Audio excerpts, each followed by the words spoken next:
ब्रह्मा विष्णु महेश अजर अमर नहीं है। इनका भी आविर्भाव अर्थात जन्म तथा तिरोभाव अर्थात मृत्यु होती है। प्रमाण के लिए देखिए देवी भागवत महापुराण। ब्रह्मा, मैं, विष्णु और शिव ये तुम्हारी प्रभाव से जन्मवान है। हम तो जन्मवान है, हमारा तो जन्म होता है और मरते हैं, नित्य नहीं है, हम अविनाशी नहीं है। फिर इंद्रादि दूसरे देवता नित्य किस प्रकार हो सकते हैं? कृपया अवश्य सुनिए जगत गुरु तत्वदर्शी संत रामपाल जी महाराज के अमृत वचन।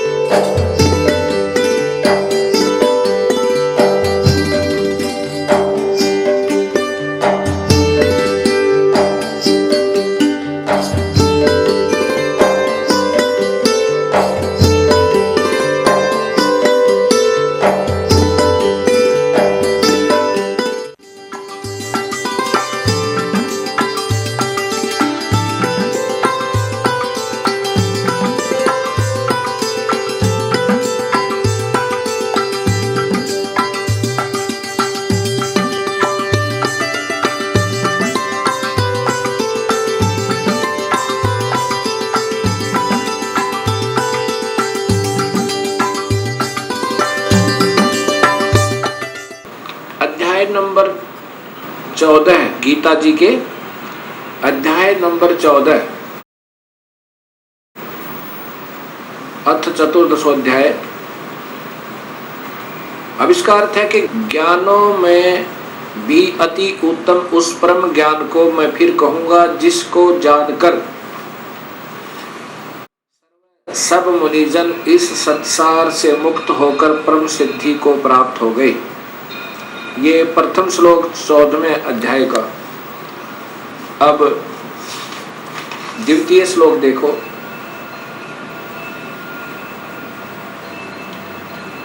इस ज्ञान का आश्रय करके धारण करके मेरे स्वरूप को प्राप्त हुए पुरुष सृष्टि के आदि में उत्पन्न नहीं होते और प्रलय काल में भी व्याकुल नहीं होते। अब इसकी मूल संस्कार देखिए दूसरे श्लोक की। ये इन टीकाकारों ने स्वयं ज्ञान न होने से उलझ पुलझ कर देते हैं।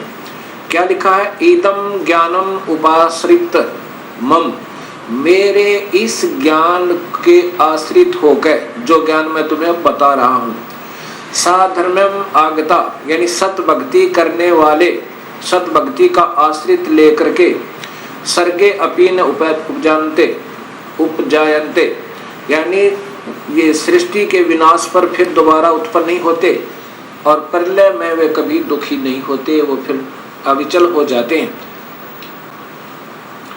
फिर देखो, इदम ज्ञानम आश्रित्य मम, मेरे इस ज्ञान का आश्रय लेकर जो मैं अब बताऊंगा, साधर्मम आगता सत भक्ति करने पर आश्रित हो जाने वाले, सत भक्ति करने वाले, सर्गे माने सृष्टि के प्रारंभ में फिर कभी नहीं उपजते और प्रलय में भी उनका विनाश नहीं होता। ये सीधा अर्थ बना है। अब यहाँ विचार कीजिए, ये टीकाकार कहते हैं कि इस ज्ञान को आश्रय करके अर्थात धारण करके मेरे स्वरूप को प्राप्त हुए। गीता जी के 11वें अध्याय के 47, 48 और 53 और 54 में स्पष्ट किया है कि मेरे स्वरूप को तो कोई प्राप्त हो ही नहीं सकता। स्वयं ब्रह्म भगवान काल भगवान कहते हैं कि मेरे स्वरूप को तो कोई प्राप्त हो ही नहीं सकता, मेरा ये दर्शन कोई नहीं कर सकता। इसलिए यहाँ जो इन्होंने विचलित कर दिया, फिर भी इन्हीं के आधार पर अगर चलें तो आगे फिर देखिए,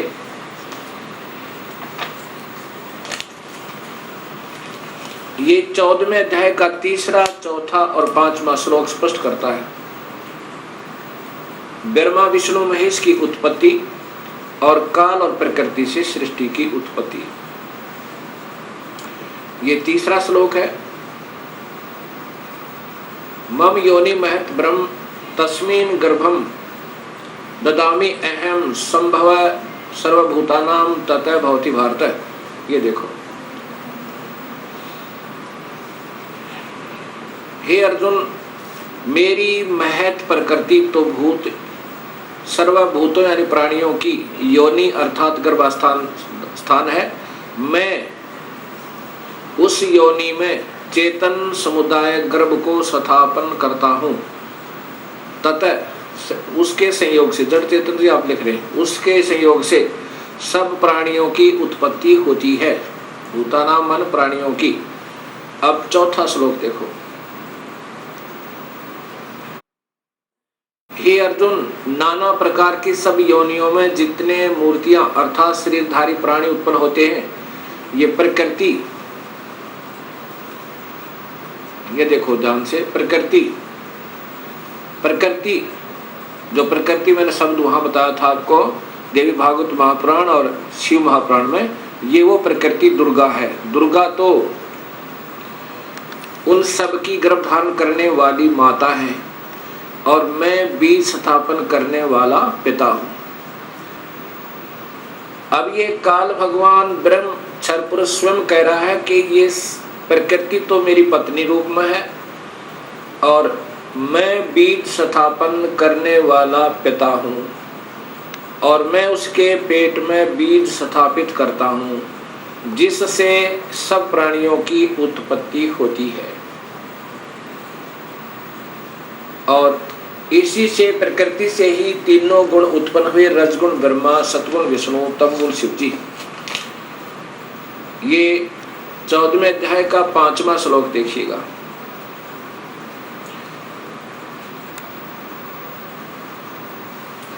हे अर्जुन,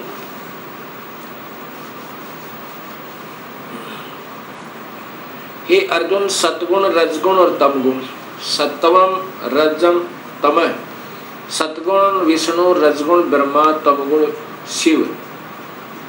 सतगुण विष्णु, रजगुण ब्रह्मा और तमगुण शिव, ये प्रकृति से उत्पन्न, शेरा वाली से उत्पन्न, या स्पष्ट प्रकृति लिखा हिंदी में भी, प्रकृति संभवा संस्कृत में, प्रकृति से उत्पन्न गुण, तीनों गुण अविनाशी जीव आत्मा को शरीर में फंसा कर रखते हैं, शरीर में बांधते हैं, अर्थात यही इन प्राणियों को बांधने की, कर्म उलझाने के मुख्य कारण है।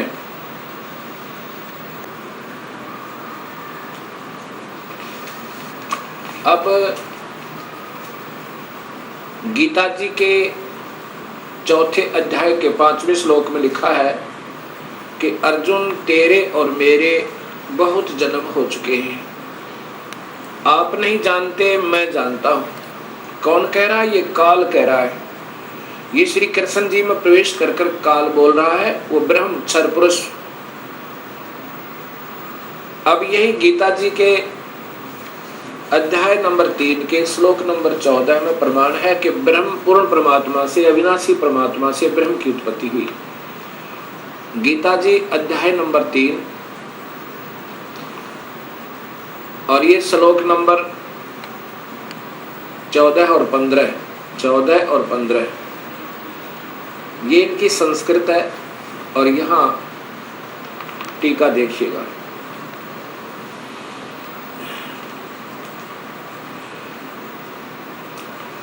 यहाँ से प्रारंभ होता है। भूतानि माने संपूर्ण प्राणी अन्न से उत्पन्न होते हैं। भवंती, अन्न की उत्पत्ति वृष्टि अर्थात वर्षा से होती है। वृष्टि वर्षा यज्ञ से होती है और यज्ञ होती है कर्म सम उद्भव, शुभ कर्मों के कारण, भक्ति कर्मों के कारण, यज्ञ भक्ति शुभ कर्मों के कारण होती है। कर्म, ये देखो स्पष्ट क्या, कर्म, कर्म को तू ब्रह्म हो, ब्रह्म माने काल भगवान ब्रह्म से उत्पन्न जान। इन्होंने वेद लिख दिया क्योंकि यहाँ काल लोक में फंसे तो हमें यह कर्म लगे। ब्रह्म और ब्रह्म यानी ब्रह्म, यहाँ ब्रह्म ही लिखना था, इन्होंने वेद लिख दिया। ब्रह्म यानी क्षर पुरुष को अक्षरम उद्भवम अविनाशी परमात्मा से उत्पन्न ज्ञान, इससे सिद्ध होता है कि वह सर्वगतम ब्रह्म, देखो यह ब्रह्म माने परमात्मा लिखा इन्होंने, तो वहां भी भगवान ही लिखना था, ब्रह्म लिखना था। सर्वगतम ब्रह्म, सर्वव्यापक परमात्मा, सर्वव्यापी वासुदेव, ये सर्वगतम ब्रह्म का अर्थ होता है सर्वव्यापक वासुदेव। वासुदेव परमात्मा से ही सदा ही यज्ञ प्रतिष्ठित है, वो वासुदेव, पूर्ण परमात्मा ही वासुदेव है। ये अपने भी थोड़े थोड़े मंडलों में भी वासुदेव है। गीता जी के अध्याय नंबर 3 के श्लोक नंबर 14-15 से दो बातें सिद्ध हुई। एक तो ये हुई कि काल की उत्पत्ति भी पूर्ण परमात्मा से हुई, ब्रह्म की उत्पत्ति क्षर पुरुष की। और दूसरी ये हुई कि वो सर्वगतम ब्रह्म, सर्वगतम का अर्थ होता है वासुदेव, सर्वव्यापक परमात्मा, सदा ही यज्ञों में प्रतिष्ठित है, अर्थात उसी के निमित्त सभी शुभ कर्म किए जाने चाहिए, उन्हीं को हर धार्मिक कर्म में आगे रखना चाहिए, उसी पूर्ण परमात्मा की ही पूजा करनी चाहिए, जिससे हमारे धार्मिक कर्म सफल हों। जैसे यदि वृक्ष की जड़ में पानी डालेंगे तो वो पौधा स्वस्थ होगा और बढ़ेगा, प्रफुल्लित होगा, अन्यथा नहीं होगा। अब ब्रह्म पूर्ण परमात्मा से उत्पन्न हुआ, इसका अन्य उदाहरण वेद देगा, और वेदों में बताते हैं आपको सृष्टि रचना। अब पूर्ण परमात्मा से ब्रह्म अर्थात क्षर पुरुष की उत्पत्ति। अब अथर्ववेद कांड नंबर 4 अनुवाक नंबर 1 में आपको दृष्टिगोचर होगी, अभी दिखाते हैं।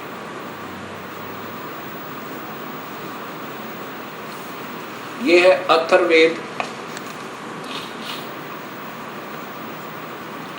संहिता, सरल हिंदी भावार्थ सहित, कांड नंबर 1 से 10। ये कांड नंबर 4 में आपको मिलेगा। ये देखिएगा, संपादक वेद मूर्ति तपोनिष्ठ पंडित श्रीराम शर्मा आचार्य, इनके द्वारा इनका टीका है। लेकिन इन महापुरुषों को ज्ञान न होने से अपने अपने तुक्के लगाए इन्होंने, फिर भी सच्चाई नहीं छुप पाई। क्या लिखा है? ये है अथर्ववेद चतुर्थ कांड। ये पहले तो हिंदी संस्कृत देखना। ब्रह्म ज्ञानम प्रथमम पृष्ठादय विसीमितः सुरुचो वेन आवय स बुद्धिन्या उपमा अस्य विष्ठः सत च योनिम असत विवै। अब दूसरे में इयम पित्रः राष्ट्री अग्रे प्रथमाया जनुषे भुवनेष्टा तस्मात् सुरुचम हवराहरम धर्म श्रृणान्तो प्रथमाय धास्वे। अब तीसरे में देखना, पर्यो यजे विद्वानस्य बंधु विश्व देवानाम जनिमा विवक्त ब्रह्मण है उजबार है। ब्रह्मण पूर्ण परमात्मा से ब्रह्म ने ब्रह्म की उत्पत्ति हुई। इन्होंने भी कोशिश की है, देखिएगा। ये देखो, ये सलात करते करते इन्होंने क्या लिखा है, खूब कोशिश की है सब सुलझाने की, पर नहीं सुलझा इनसे। ब्रह्म से ब्रह्म, ब्रह्म है ब्रह्मण, ब्रह्मण माने पूर्ण परमात्मा से, ब्रह्म माने क्षर पुरुष की, ब्रह्म से ब्रह्म की उत्पत्ति हुई। ये वैसे तो के मारे वेद ज्ञान अथवा यज्ञ ब्रह्म का ये अर्थ नहीं होता। ब्रह्म से ब्रह्म की उत्पत्ति हुई। अब ये आपके सामने सच्चाई उपदास बताएगा। अथर्ववेद कांड नंबर 4 अनुवाक नंबर 1 के सूक्त 7 हैं। ये प्रथम सूक्त यानी श्लोक में क्या लिखा है? प्रथमम ब्रह्म, सर्व प्रथम यानी अनादि परमात्मा ने जय माने प्रकट होकर, ज्ञानम माने अपनी सूझबूझ से, पुरुषार्थ माने शिखर में, अर्थात सतलोक आदि, सतलोक, अलखलोक, अगमलोक, अनामी लोक, स्वरुचय, स्वप्रकाशित, विसीमित, उनकी कोई सीमा नहीं, सीमा रहित, यानी बहुत लंबे चौड़े बनाए।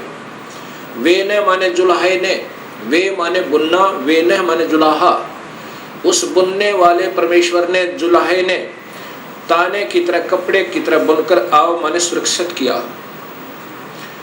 जय तथा स माने उसी बुद्धिन्य माने मूल मालिक ने, योनि माने मूल स्थान सतलोक के, उपमा माने सदृश्य, उसी के जैसे लोक नीचे के बनाए, लेकिन ये नासवान है, वो स्थायी हैं,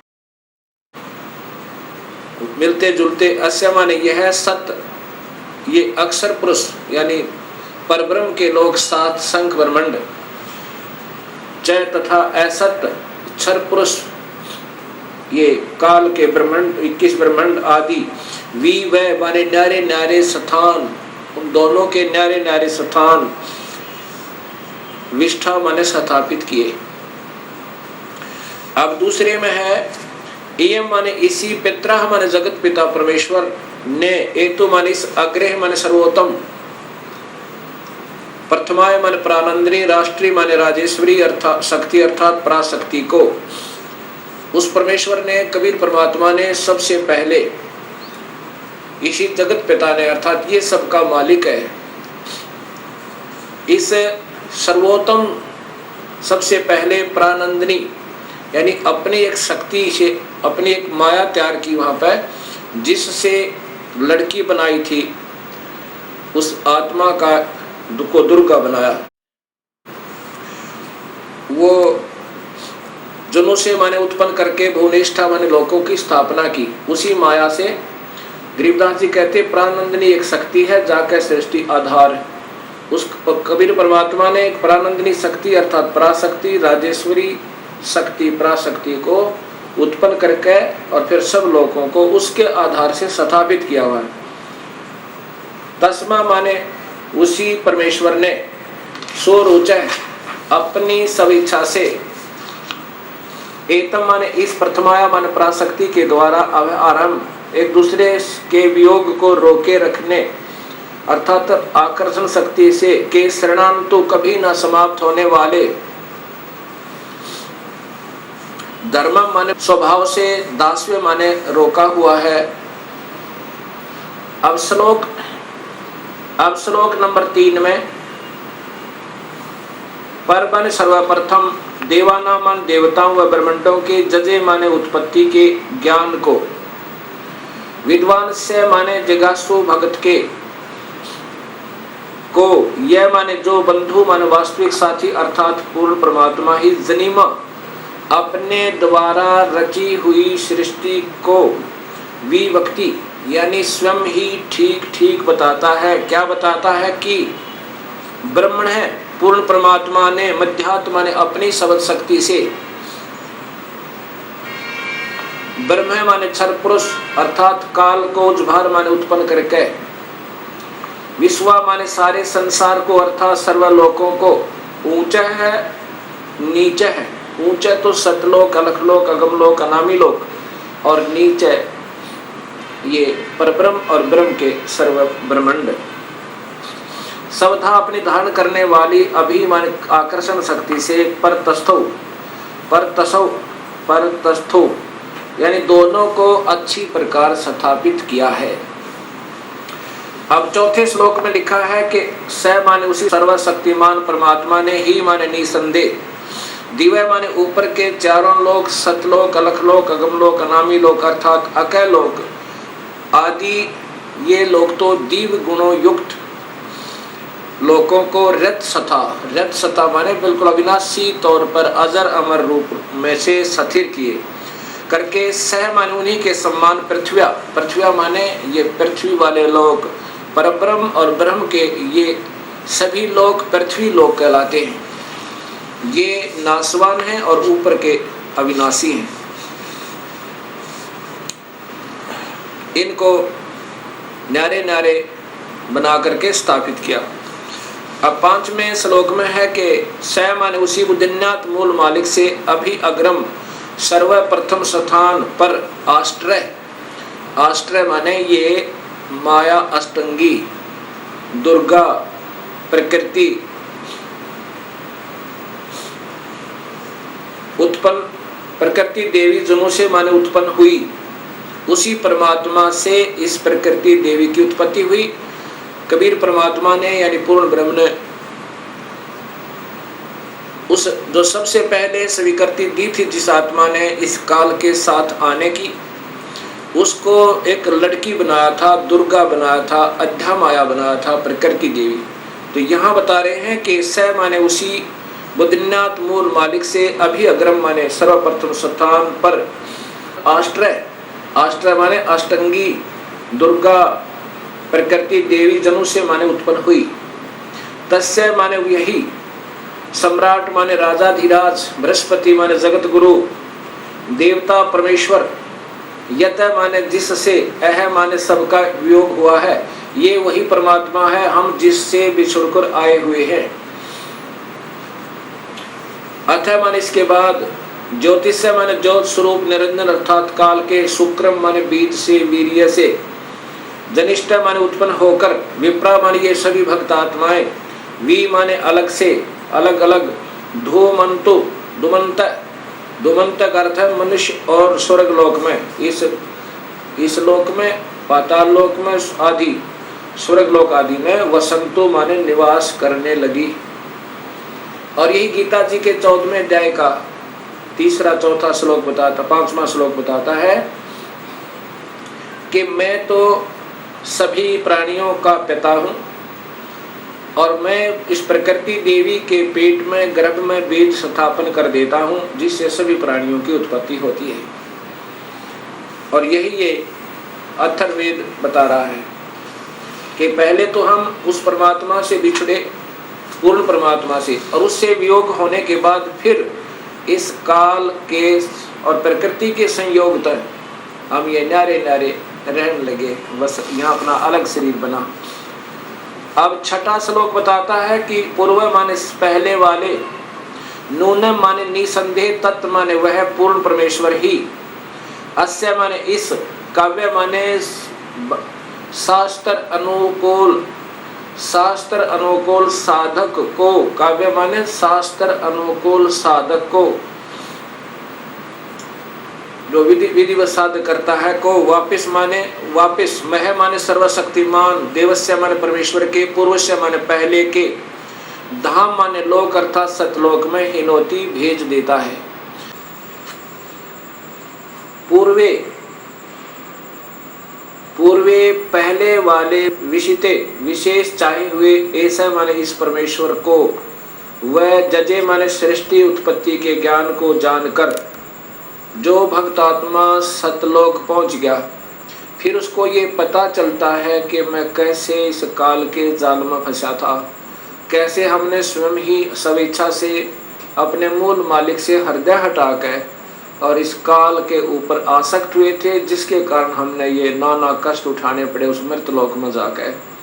उस सृष्टि उत्पत्ति के ज्ञान को और उस पूर्ण परमात्मा को जिसकी तलाश सब प्राणियों को है, उसको पाकर फिर बड़े आनंद के साथ, बड़े प्यार के साथ, आधा सोवे आधा जागे, बड़े प्यार के साथ फिर वो वर्णन करता है उस परमात्मा की महिमा का। हे मालिक, बड़ी दया करी आपने, इस काल के जाल तक हमें निकाल लाए। बहु अभी बहुत आनंद, साकम माने के साथ, अर्धः माने आधा, ससन सोता हुआ, इतथ्या माने इधिवत, इस प्रकार नु माने सतीति करता है, सतुति करता है। गरीबदास जी महाराज जो हरियाणा में छुडानी के अंदर उनका प्रादुर्भाव हुआ है, उनको भी परमेश्वर कबीर साहब आए थे और सतलोक लेकर गए थे उस आत्मा को, और फिर उस अपनी प्यारी आत्मा को वापस भेजा था। तब उस परमेश्वर स्वरूप हुए परमात्मा के संपर्क में आने से गरीबदास जी महाराज ने कहा, गरीब अजब नगर में ले गए हमको सतगुरु आने, जल के बिंब अगाध गति ही वहां सोते चादर ताने। अब इसी अथर्ववेद कांड नंबर, अथर्ववेद कांड नंबर 4 अनुवाक नंबर 1 का श्लोक नंबर 7वां और अंतिम ये स्पष्ट करेगा कि वो परमात्मा कौन है जिसने सृष्टि रची, जो जगत पिता, जगत गुरु, विधिवत साधक को सतलोक भेजने वाला, वास्तविक साथी और काल की तरह धोखा न देने वाला, सारे ब्रह्मांडों का रचनहार वो है कौन, ये बताएगा कि वो कबीर परमेश्वर है। यह माने जो अथर्वाणम, अथर्वाणम माने अचल अविनाशी, जो कुल वास्तव में अविनाशी, परम पितरम माने जगत पिता, देव बंधु, भक्त का, आत्मा का वास्तविक साथी अर्थात आत्मा का आधार, बृहस्पति जगत गुरु, चय तथा नमशा माने विनम्र पुजारी अर्थात विधिवत साधक को, एवं माने सुरक्षा के साथ सतलोक, गच्छात माने सतलोक ले जाने वाला, विश्वेशम सर्व ब्रह्मांडों को, जनिता माने रचने वाला, न दबायते काल की तरह धोखा न देने वाला, स्वभावान स्वभाव अर्थात गुणों वाला, यथा माने ज्यों का त्यों, स माने वही, तो माने आप, कबीर देव है, वो कबीर परमेश्वर है। ओए होए होए, वह कबीर परमेश्वर है। ये स्पष्ट अथर्ववेद कांड नंबर 4 ने कर दिया कि वो परमात्मा कबीर है जिसने सारी सृष्टि रची, सभी का वो पालनहार और कुल मालिक, सब ब्रह्मांडों का रचनहार, वो कबीर परमेश्वर है। वेदों में पुनर्देखिएगा, ये अथर्ववेद अक्षेम करण दास त्रिवेदी के द्वारा भाषा भाष्य है और ये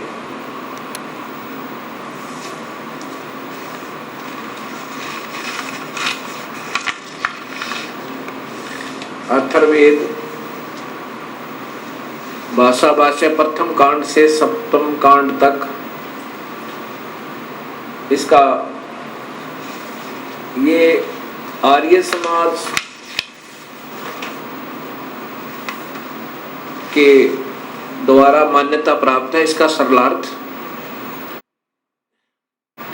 प्रकाशक है सर्वदेशिक आर्य प्रतिनिधि सभा, महर्षि दयानंद भवन, रामलीला मैदान, नई दिल्ली। दूरभाष इतना और इतना। अब नीचे देखिएगा, ये अथर्ववेद आर्य भाषा भाष्य प्रथम कांड से सप्तम कांड तक श्री पंडित क्षेमकरण दास जी त्रिवेदी कृत भाष्य। अब इन्होंने सच्चाई को छुपाते छुपाते भी नहीं छुपा पाए क्योंकि इनको स्वयं ज्ञान नहीं। ये देखिएगा,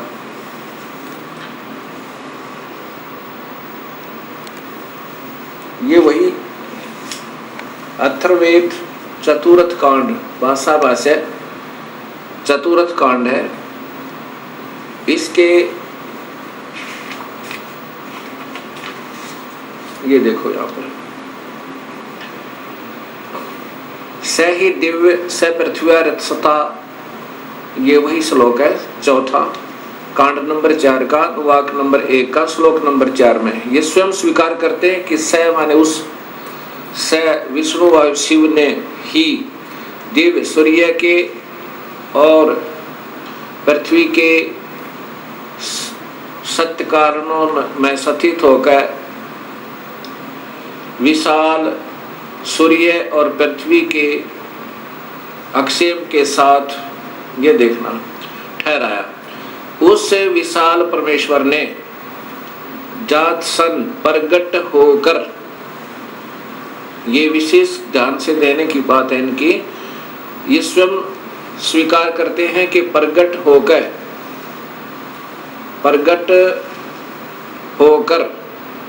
अर्थात आकार में आकर दोनों विशालों अर्थात सूर्य रूप सदम घर पृथ्वी वाले लोक को अलग अलग ठहराया, स्थिर किया।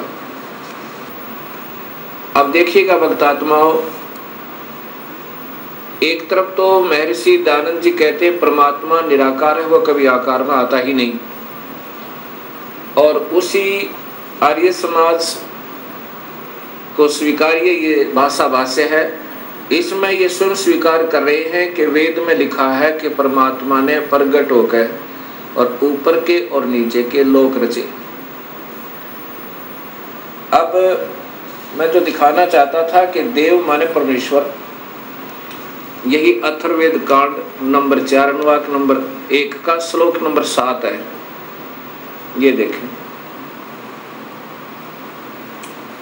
ये लिखा है, ये अथर्वाणम पित्रम देवबंधु बृहस्पतिम नमसा आवच गच्छात त्वम विश्वेशाम जनिता यथा स कबीर देव। ये है कबीर देव, कबीर परमेश्वर, न दभायत स्वाधावान। इन्होंने कवि को ऐसे लिख दिया अपसर्ग लगा के, ये फिर भी कबीर है, जैसे पुनर्जन्म, ये फिर भी रह का काम करते हैं। कबीर देव माने स्वीकार करते परमेश्वर, इसको ऐसे ही रहने देते जो का तू। कबीर को कबीर लिख देते और देव माने परमेश्वर लिख देते कि वो कबीर परमेश्वर है। इन्हीं के शब्दों में ये स्पष्ट हो जाता। तो ये ऐसे लिखना था। अब ये अनुवाक नंबर 7 को का श्लोक नंबर 7 अथर्ववेद कांड नंबर 4 का अनुवाक नंबर 1 और श्लोक नंबर 7 वही है, ये अथर्वाणाम पित्रम देवबंधु बृहस्पतिम नमसा आवच गच्छात तवम विश्वेशाम जनिता यथा सह कबीर देव न दभाते स्वाधावान। आविष्कार से ऐसे बनता है, यह माने जो अथर्वाण माने अचल अविनाश अर्थात अविनाशी, पितृम माने जगत पिता, देवबंधु भक्तों का वास्तविक साथी अर्थात आत्मा का आधार बृहस्पति जगत गुरु, जय तथा नमसा विनम्र पुजारी अर्थात विधिवत साधक को अब हमारे सुरक्षा के साथ गच्छात सतलोक ले जाने वाला, विश्वेशाम सर्व ब्रह्मांडों को जनीता माने रचने वाला, न दबायत काल की तरह धोखा न देने वाले, स्वाधावान मन स्वभाव अर्थात गुणों वाला, यथा जौकात्यों अर्थात वैसा ही, स माने वह, त्वम माने आप, कबीर देव। इसको ऐसे भी लिख सकते हैं और ऐसे भी लिख सकते हैं। ये कबीर देव, इसको ऐसे रह कर नीचे अपसर्ग लगा के भी लिख सकते हैं। कबीर देव है, वो कबीर परमेश्वर है।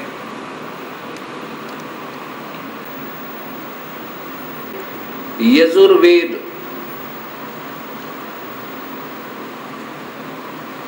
अब यजुर्वेद ऐसे लिखा जाता है, ये यजुर्वेद है। इसका संधि छेद करके लिखें तो यजुर्वेद तो भी उस पवित्र पुस्तक का ही बोध है। यदि हम इसको ऐसे लिखेंगे तो भी ये पुस्तक पवित्र पुस्तक का ज्ञान कराएगी, ऐसे लिख देंगे तो भी ये पवित्र पुस्तक है।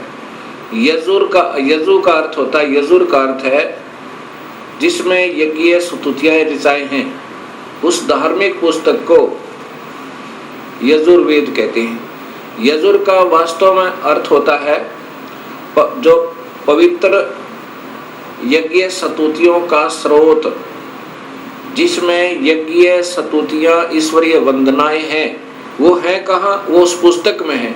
यदि ये पुस्तक नहीं लिखेंगे तो ये लिखते रहो यज्ञ स्तुतियां वो कहाँ है? जब तक ये नहीं लिखेंगे यजुर्वेद में है तब तक ये समस्या हल नहीं हो सकती। ऐसे ही ठीक इसी प्रकार इन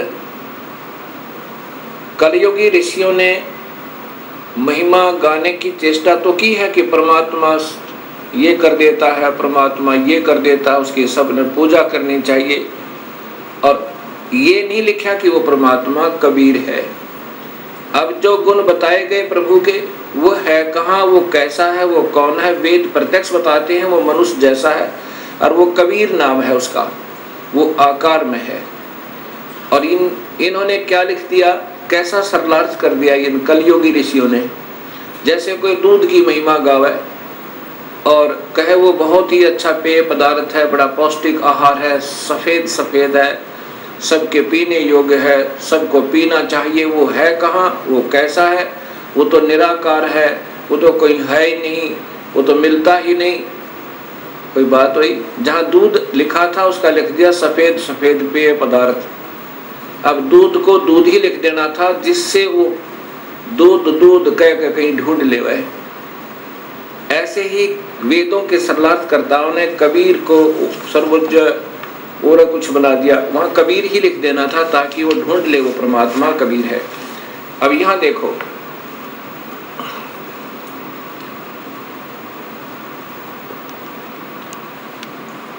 ये जैसे यजुर्वेद लिखा है ऐसा ही ये कबीर देव है, ऐसे ही ये कबीर देव है, ये कबीर देव। ठीक इसी प्रकार चारण वेदों में लिखा है कि वह कबीर देव कबीर साहेब है, जो सर्वशक्तिमान जगत पिता सर्वश्रेष्ठी रचनहार कुल मालिक तथा पाप कर्म काटने वाला, वह काल की कारागार से छुड़ाने वाला अर्थात बंदी छोड़ है। इसको कबीर देव लिखें तो भी कबीर परमेश्वर का ही बोध है, इसको ऐसे लिखेंगे तो भी इस परमेश्वर का ही बोध है। कवि या कबीर का अर्थ शब्दकोश में ब्रह्मा सूर्य आदि लिखा है, तो ब्रह्मा का अर्थ है सृष्टि रचनहार। त्रैलोक्य ब्रह्मा तो केवल रजोगुण प्रभावित करके जीव से ही अन्य प्राणियों की उत्पत्ति करवाता है, इसलिए ब्रह्मा की उपाधि प्राप्त है।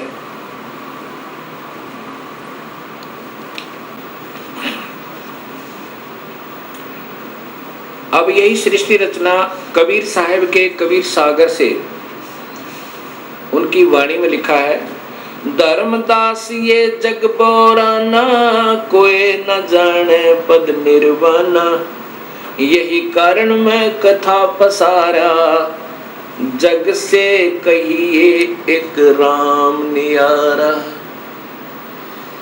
अपने प्रिय हंस शस श्री धर्मदास जी से कबीर परमेश्वर कह रहे हैं कि पुत्र, अब मैं तुझे जो यह कथा सुनाई है मैंने, ये इसलिए सुनाई है कि वो परमात्मा भिन्न है और सभी शास्त्र प्रमाण देते हैं वो मैं ही हूँ, और यही कथा तुम सबको सुनाना और सब भोली आत्माओं के भ्रम का विनाश करना, उनके संशय को मिटा देना कि परमात्मा आकार में है और वो कबीर है।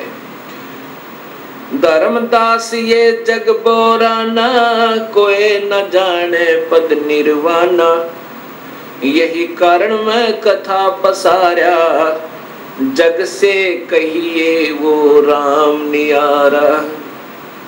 यही ज्ञान जग जीव सुनावो, सब जीवों का भरम नसावो, अब मैं तुमसे कहूँ चिताई, इन त्रिदेवन की उत्पत्ति भाई। ये कबीर परमात्मा 600 साल पहले बता रहे हैं, और जो आज सभी शास्त्रों में जो का तो प्रमाण मिला कि इन तीनों देवताओं की उत्पत्ति कैसे हुई। जैसे शिव महापुराण में आपने पढ़ा देखा कि ये प्रकृति देवी, इसकी 8 भुजाएं हैं, ये दुर्गा, ये इन तीनों देवता ब्रह्मा विष्णु महेश की माँ है, और काल इनका पिता है। ये नासवान है, ये जन्म मरण में है। ये देवी भागवत महापुराण ने प्रत्यक्ष किया, यानी स्पष्ट किया, आपके सामने प्रमाणित किया। अब मैं तुमसे कहूँ चिताई, त्रिदेवन की उत्पत्ति भाई, कुछ संक्षेप कहूँ गहुराई, सब संशय तुम्हारे मिट जाई। भरम गए जग वेद पुराना, आदि राम का भेद न जान्या।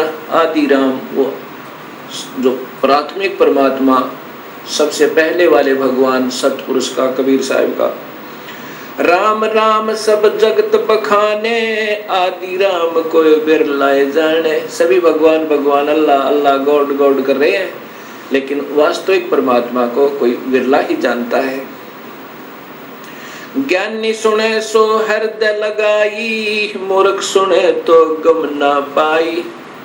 धर्मदास इस सत्य कथा को बुद्धिजीवी बुद्धिमान व्यक्ति सुनेंगे तो हृदय से लगाएंगे और धिक्कारेंगे उन नादान संतों को जो अभी तक गुमराह कर रहे थे समाज को।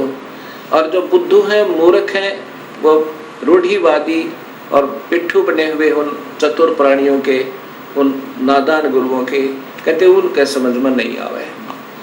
ज्ञानी सुने सो हृदय लगाई, मूर्ख सुने सो गम ना पाई। माँ अष्टंगी पिता निरंजन, ये जम दारुण वंशन अंजन। इन ब्रह्मा विष्णु महेश की माँ अष्टंगी है और पिता ये ज्योत निरंजन काल भगवान है। पहले कीन निरंजन राई, पीछे से माया उपजाई। पहले ये ब्रह्म की उत्पत्ति की थी, अंडे में शब्द शक्ति थे कबीर परमेश्वर ने, और पीछे से अष्टंगी अष्टरा जिसने उस आत्मा ने सबसे पहले स्वीकृति दी थी इस काल के साथ आने की, उसको कबीर परमेश्वर ने लड़की बना दिया था, प्रकृति देवी बना दिया था, अध्या माया बनाया था। पहले कीन निरंजन राई, पीछे से माया उपजाई। माया रूप देख अति शोभा, देव निरंजन तन मन लोभा। इस प्रकृति देवी दुर्गा के रूप को देख कर ये काल भगवान आसक्त हो गए थे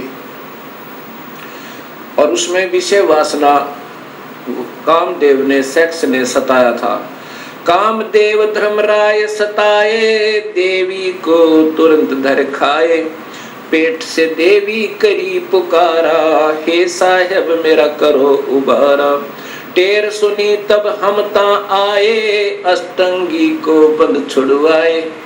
तब कबीर परमात्मा अपने पुत्र जोगजीत का रूप धार कर और वहां पहुंचा काल के लोक में, और प्रकृति देवी को उसके पेट से निकाला काल के पेट तक। टेर सुनी तब हम ता आए, अष्टंगी को बंद छुड़वाए। सतलोक में कीना दुराचारी, काल निरंजन दीन नकारी। सतलोक में दुराचार करने के कारण वहां से इसको निष्कासित कर दिया और इसका नाम काल रख दिया, ब्रह्म का, ज्योत निरंजन का। काल पड़ गया, इसका नाम काल कहा जाने लगा। माया समेत दिया भगाई, 16 शंख कोस दूरी पर आई। अष्टंगी और काल अब दोई, मंद कर्म से गए बिगोई। मंद कर्म तय प्रकृति देवी का मंद कर्म था कि अपने पति अपने मालिक तय हृदय हटा कर इस काल में लगाया। ये पति भरता धर्म से गिरी, इसका मंद कर्म ये था। और फिर काल ने मंद कर्म किया, इसके ऊपर नीयत खराब की। अष्टंगी और काल अब दोई, मंद कर्म से गए बिगोई। धर्मराय को हिकमत कीना, नख रेखा से भग कर लीना। धर्मराय की ने भोग विलासा, माया को रही तब आशा। ये प्रकृति देवी गर्भवती हुई। 3 पुत्र अष्टंगी जाए, ब्रह्मा विष्णु शिव नाम धराए। इस अष्टंगी ने, दुर्गा ने, प्रकृति ने 3 पुत्र ब्रह्मा विष्णु महेश को जन्म दिया। 3 पुत्र अष्टंगी जाए, ब्रह्मा विष्णु शिव नाम धराए। 3 देव विस्तार चलाए, इनमें यो जग धोखा खावे। पुरुष गम कैसे कोई पावे, काल निरंजन जग फरमावे। पुरुष गम कैसे को पावे, काल निरंजन जग फरमावे। 3 लोक अपने सुत दीन्या, सुन निरंजन बासालीना। 3 लोक तो अपने पुत्रों को देखे और स्वयं सुन में, पहले तो हर ब्रह्मांड में इस काल ने एक सुन बना रखा, अपना ब्रह्मलोक बना रखा है। फिर इन 20 ब्रह्मांडों से भी बाहर रहता है, उनसे भी न्यारा रहता है। 3 लोक अपने सुत दीन्या, सुन निरंजन बासालीना। अलख निरंजन सुन ठिकाना, ब्रह्मा विष्णु शिव भेद न जान्या। इस काल का सुन में ठिकाना है, 21वें ब्रह्मांड में रहता है। अब पहले ये चित्र देखिएगा, एक ब्रह्मांड का चित्र है। इसमें ये 7 लोक नीचे के हैं, ये पाताल लोक है, ये अतल वतल वितल आदि, ये पृथ्वी लोक है, और ये इंद्र का लोक है, ये स्वर्ग और नरक 7 है। ये धर्मराय का लोक है, और ये फिर शिव का लोक है जो त्रिलोकीय शिव है, एक ब्रह्मांड का एक विभाग का मंत्री, और ये ब्रह्मा जी का लोक है, ये विष्णु जी का लोक है, और ये स्वयं काल यहाँ रहता है जहाँ इन सबको चक्कर देकर रखा है। और ये एक ब्रह्मांड में इसके 3 स्थान है और 3 ही रूप बनाकर महाब्रह्मा, महाविष्णु, महाशिव रूप में रहता है। और यहाँ पर ये मानसरोवर है, यहाँ इसी हर ब्रह्मांड में कबीर परमात्मा भी ऐसे रहते हैं जैसे हर देश में जो राजदूत भवन होते हैं वहाँ पर उस देश के नुमाइंदे रहा करते हैं। ये स्वयं कबीर परमात्मा अपना अन्य रूप बनाकर यहाँ विद्यमान रहते हैं इन सबको नियंत्रित रखने के लिए। अब इसके बाद आप देखिएगा ये 21 ब्रह्मांड का चित्र, ये एक ब्रह्मांड है, ये एक ब्रह्मांड है। इस एक ब्रह्मांड अंड और ब्रह्मांड और पिंड इसी के नाम है, इसी के आधार पर शरीर की रचना है। ये एक ब्रह्मांड है जिसमें ये ब्रह्मा विष्णु महेश केवल विभागीय मंत्री हैं। अब देखिएगा 21 ब्रह्मांड का चित्र, ये काल के 21 ब्रह्मांड की सीमा है ये सारी। और ये काल ने 4 महाब्रह्मांड बनाए हैं ब्रह्म ने, और इसमें एक महाब्रह्मांड में 5 ब्रह्मांडों का ग्रुप बनाया हुआ है। इस एक ब्रह्मांड में ब्रह्मा विष्णु महेश प्रभु हैं, विभागीय मंत्री हैं। ऐसे ऐसे ये 20 ब्रह्मांड हैं, और ये काल इनको ऐसे गोलाकार बंद करके ये एलिप्टिकल स्पेस साइज में, शेप में, इनसे बाहर रहता है, इनसे बाहर यहाँ रहता है। ये है सतलोक जाने का रास्ता। और काल का निज लोक, ये एक महाब्रह्मांड को इसने अपना राजधानी बनाई हुई है। काल का निज लोक ये तपतशिला, यहाँ भूनकर 1 लाख जीवों के शरीरों को, सूक्ष्म शरीरों में से माल निकाल कर, और जीव मरते नहीं, उनको फिर अपने कर्माधार पर भेज देता है।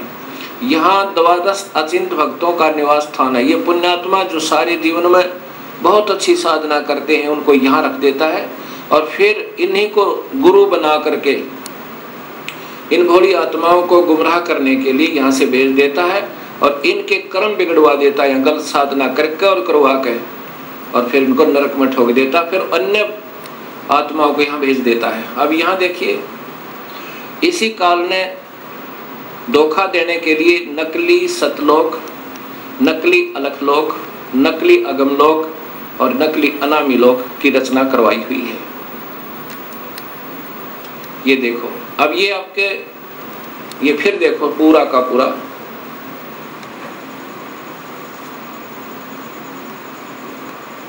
अब आपको ऋग्वेद भी दिखाऊंगा, उसमें स्पष्ट लिखा है कि ये काल इन सब को ऐसे घेरे में बांध कर और इनसे न्यारा भी रहता है, वो यहाँ रहता है। ये चित्र तो पहले बना दिए थे दास ने, वो वेद तो बाद में देखे हैं, क्योंकि ये सब अनुभव और सतगुरु कबीर साहब की प्रेरणा उनकी वाणी का आधार है। देखिएगा, ये सतलोक है, ये इसकी कोई सीमा नहीं, आगे भी इधर भी, और ये कबीर परमेश्वर का अपना निज स्थान है। ये 16 पुत्रों के अलग अलग द्वीप हैं, अचिंत आदि के, और ये 7 शंख ब्रह्मांड हैं परब्रह्म के। ये अक्षर पुरुष के ये 7 शंख ब्रह्मांड है, और ये असंख्य ब्रह्मांड बिना गिनती के, ये सतलोक के स्वामी कबीर परमेश्वर के अंतर्गत हैं, और ये भी इन्हीं के, इसी के अंतर्गत है। इनको अलग दे रखा, फिर भी कंट्रोल इन्हीं का है।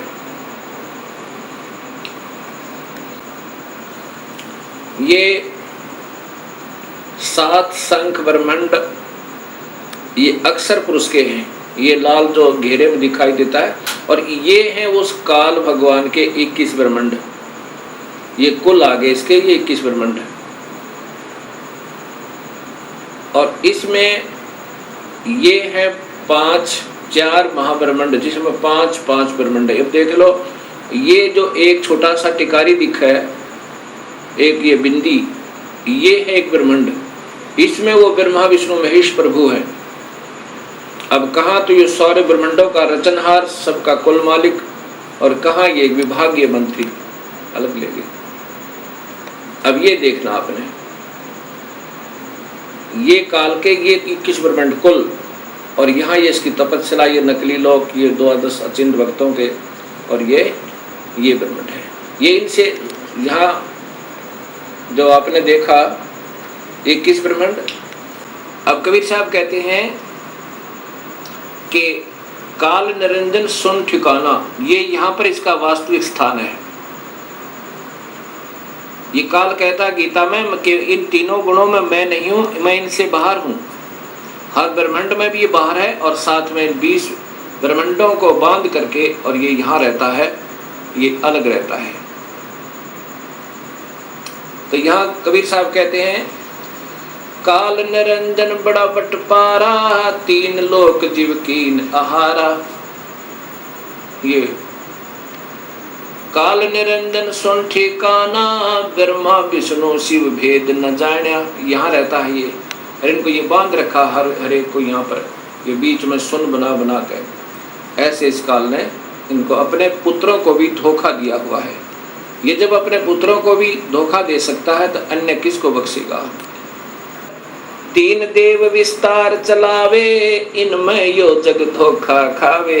ये 3 देव ब्रह्मा विष्णु महेश, ये काल के विस्तार को हर ब्रह्मंड में अलग अलग रूप बना रखे इसने अपने पुत्रों के, अलग अलग पुत्र पैदा करके हर ब्रह्मंड में एक ब्रह्मा, एक विष्णु, एक शिव, ऐसे ही बना रखे, और स्वयं ये सबका कंट्रोलर बना रहता है इस एक 20 ब्रह्मंड में। 3 देव विस्तार चलावे, इनमें यो जग धोखा खावे। पुरुष गम कैसे कोई पावे, काल निरंजन जग भरमावे। 3 लोक अपने सुत दीना, सोन निरंजन बासालीना। 3 लोक अपने पुत्रों को देके, और पहले तो हर ब्रह्मंड में ब्रह्मलोक में ये सुन स्थान बना के वहां रहता है, बीच में बहुत गैप दे देता है, और फिर इन 20 ब्रह्मंडों को बांध के 21वें ब्रह्मंड में स्वयं बाहर रहता है, और एक नकली अलग लोक, अगम लोक, अनामी लोक, सतलोक बना के इन भोले भाले संतों को धोखा दे करके यहाँ उलझाए रखता है। अलख निरंजन सुन ठिकाना, ब्रह्मा विष्णु शिव भेद न जान्या। ब्रह्मा विष्णु महेश को भी ये चक्कर में घेर रखा। ना ब्रह्मा को मालूम मैं कहाँ पैदा हुआ, कैसे हुआ, कौन हमारे माता पिता, ना शिव को मालूम, ना विष्णु को मालूम। 3 देव सो उसको ध्यावे, निरंजन का व्यापार न पावे। विष्णु ने भी हजारों वर्षों तक तप किया, शिव ने भी तप किया, और ब्रह्मा ने भी तप किए, लेकिन अपने पिता के दर्शन नहीं हो पाए। ये बाद में कोशिश की इन्होंने, पहले तो विष्णु ने नहीं किया, ना शिव ने किया, फिर बाद में भी कोशिश की तप करो, क्योंकि ये काल पहले इनसे तप करवाता है, कोई न कोई बहाना करवा के, और फिर इनके अंदर सिद्धि शक्ति भर कर स्वयं ही उनको प्रयोग करता है। अलख निरंजन बड़ा बटपारा, 3 लोक जीव कीन आहारा। ये काल बड़ा बटपार ठग है, और 3 लोक के जीवों को, हर ब्रह्मंड के लोक के 3 लोक के जीवों को आहार करता है। ये देवताओं को भी नहीं बख्शता, अपने पुत्रों को भी खाता है। जब इनका समय पूर्ण हो जाएगा, ब्रह्मा का, विष्णु का, शिव का, इनको भी, ये भी मरेंगे, और फिर इनको भी तपस्या पर भूनेगा, फिर 84 लाख में डाल देगा, और फिर नए ब्रह्मा विष्णु महेश पैदा करके उनको अचेत रखता है, और फिर ऐसे ब्रह्मा को कमल के फूल पर, विष्णु को शेष सैया पर, शिव को कि कैलाश पर्वत पर धर देगा, और फिर ये नए चक्कर में पड़े रहेंगे बेचारे। वो पुण्यात्माएं जिन्होंने सारे जीवन में शुभ कर्म किए, वेद अनुसार साधनाएं की, उनको फिर ऐसे अपने पुत्रों के रूप में, परमात्मा रूप में पैदा कर देता है। ब्रह्मा विष्णु शिव नहीं बचाए, सकल खाए पुन धूर उड़ाए। तिनके सुत है तीनों देवा, ये अंधे जीव करते हैं सेवा। उस काल के ये 3 बेटे हैं, और इन तीनों देवता ब्रह्मा विष्णु महेश रजगुण ब्रह्मा सद्गुण विष्णु तमगुण शिव की ही पूजा में ये भोली आत्मा धोखा खा रही है। किसके पुत्र सुत हैं तीनों देवा, काल के बेटे हैं तीनों देवा ब्रह्मा विष्णु महेश। अंधे जीव करते हैं सेवा, ये अंधे बेचारे जिन्हें कुछ भी नहीं ज्ञान, भोली आत्माओं ने ऐसे उनको गुरु मिल गए, उनसे भी अंधे, इसलिए इनकी पूजा में लगे हुए हैं।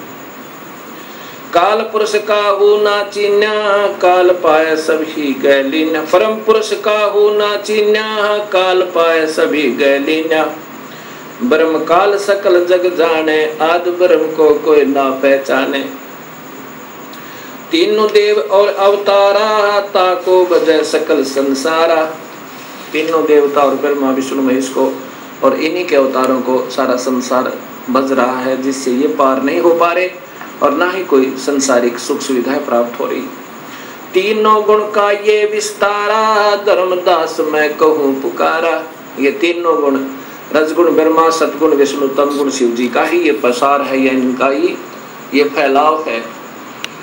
गुण तीनों की भक्ति में भूल पड़ो संसारे, कह कबीर निज नाम बिना कैसे उतरे पारे। अब उन्हीं के प्यारी आत्मा कबीर साहब की प्यारी आत्मा गरीबदास जी महाराज अपनी आंखों देखकर कबीर साहब की शक्ति से सतलोक और बाकी के सब ब्रह्मांडों को और इस काल के दुष्कर्म को कैसे जीव को पीड़ित कर रहा है, कैसे धोखा देता है, तब ये बता रहे हैं। अब गीता जी के 7वें अध्याय के अंदर 12 से 15 और 20 से 23 तक काल तो ब्रह्म तो कहता है कि इन तीनों गुणों ने ब्रह्मा विष्णु महेश ने सबकी बुद्धि भ्रष्ट कर रखी है, और जिनने ब्रह्मा विष्णु महेश के तीनों गुणों के द्वारा जिनका ज्ञान हराया जा चुका है, वो राक्षस स्वभाव को धारण कर किए हुए राक्षस स्वभाव वाले व्यक्ति, दुष्कर्म करने वाले नीच व्यक्ति, वो मूढ़ कहते मेरी पूजा नहीं करते, ब्रह्म की पूजा नहीं करते। अब काल ने तो छोड़ दिया कि ये तीनों गुण ही तुम्हें फंसा रहे हैं। जैसे गीता जी के अध्याय नंबर 14 के और श्लोक नंबर 5 में कहा कि प्रकृति से उत्पन्न ये तीनों गुण रजगुण ब्रह्मा सतगुण विष्णु तमगुण शिव जी इन जीवात्मा को फंसा कर रखते हैं। और फिर 15वें अध्याय के प्रथम श्लोक में और द्वितीय में लिखा है कि ये उल्टा लटका हुआ संसार रूपी वृक्ष है अर्जुन, इसके ऊपर को जड़े हैं नीचे को 3 गुणों वाली ये विषय विकारों की रजगुण ब्रह्मा सतगुण विष्णु तमगुण शिव जी रूपी ये शाखाएं फैली हुई हैं तीनों लोकों में, और यही इस जीवात्मा को कर्मों के बंधन में बांधने की मूल कारण, अर्थात ये फंसाए रखती हैं ब्रह्मा विष्णु महेश ये तीनों गुण। ये तो ब्रह्म कहता है। अब कबीर साहब के शिष्य अर्थात वो आत्मा गरीबदास जी, उनकी प्यारी आत्मा अर्थात स्वयं कबीर साहब ही समझो, क्योंकि उन्होंने अपने उस पुण्यात्मा को गरीबदास जी को ये सब ब्रह्मांड के सारी रचना और उनका सब जहाँ पर जो कुछ हो रहा है वो दिखाया। अब गरीबदास जी ने फिर क्या बताया कि ऐसा नहीं है, ये अकेला ये तीनों दोषी नहीं है ब्रह्मा विष्णु महेश, ये तो मूल जड़ तो काल है। इन पांचों ने, माया ने, ज्योति निरंजन ने, काल ने और ब्रह्मा विष्णु महेश ने कुल मिलाकर सारे ने ही तुम्हें फंसा रखा है। ब्रह्मा विष्णु महेश्वर माया और धर्मराया कहिए, इन पांचों मिल पर पंच बनाया वाणी हमरी लइए। कबीर साहब समझो, गरीबदास समझो, कह रहे हैं कि इन ब्रह्मा विष्णु महेश और माया प्रकृति और ज्योत धर्मराय योग काल ने, इन सब ने पांचों ने मिलकर ये प्रपंच बना रखा है। हमारी वाणी लेना, हम जो कह रहे हैं उसको विचार करना, उसको ध्यान से सुनना, लेना माने इशारा पकड़ लेना हमारा, हम क्या कहना चाहते हैं। इन पांचों मिल जीव अटकाए, युगन युगन हम आन छुटाए। इन पांचों ने मिलकर जीव फंसा रखे हैं। युगों युगों में आकर हमने सत्य ज्ञान दे करके अपनी प्यारी आत्माओं को अपने चरणों में लिया और उनका फिर काल से छुटकारा करवाया। बंदी छोड़ हमारा नामम, अजर अमर है अस्थिर ठामम। हमारा बंदी छोड़ नाम है और हमारा स्थान अजर अमर है, वो सतलोक है, वो कभी विनाश में नहीं आता। पीर पैगंबर कुतुब ओलिया सुर नर मुनि जन ज्ञानी। पीर पैगंबर ये मुसलमानों के, और कुतुब ओलिया सुरनर, कुतुब ओलिया ये मुसलमानों के, और सुरनर मुनिजन ज्ञानी ये हिंदुओं के। कहते इनको तो अभी तक वो रास्ता नहीं मिल पाया।